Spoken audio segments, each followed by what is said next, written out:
Santo Sebastianus. Latar belakang dan karir militer. Sebastianus dilahirkan di Narbonne, sebuah kota di wilayah Romawi Galia, sekarang bagian dari Prancis, dan dibesarkan di Milan, Italia. Dia dikenal sebagai seorang prajurit Romawi yang berani dan berprestasi, serta dengan cepat naik pangkat dalam ketentaraan Romawi. Menurut tradisi, meskipun Sebastianus adalah seorang Kristen, dia merahasiakan keyakinannya untuk bisa tetap melayani di dalam pasukan Romawi.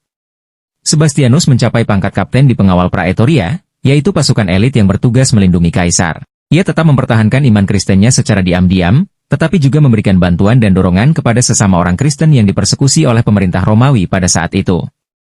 Hukuman mati dan mukjizat. Sebastianus dihukum dengan cara diikat ke sebuah tiang dan dijadikan sasaran latihan memanah oleh para prajurit Romawi. Tubuhnya dihujani panah hingga penuh luka, dan ia ditinggalkan dengan anggapan bahwa ia sudah mati. Gambaran ini menjadi ikon yang paling terkenal dari Santo Sebastianus, di mana ia digambarkan terikat pada tiang atau pohon dengan tubuhnya yang dipenuhi panah. Namun, menurut legenda, setelah para prajurit pergi, seorang wanita Kristen bernama Irene datang untuk mengambil tubuh Sebastianus.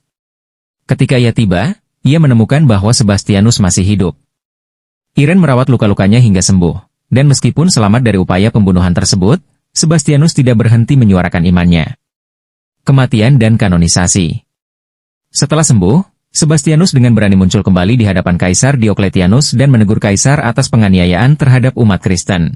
Diokletianus, yang terkejut melihat Sebastianus masih hidup, memerintahkan eksekusi ulang, kali ini dengan memukulinya hingga mati.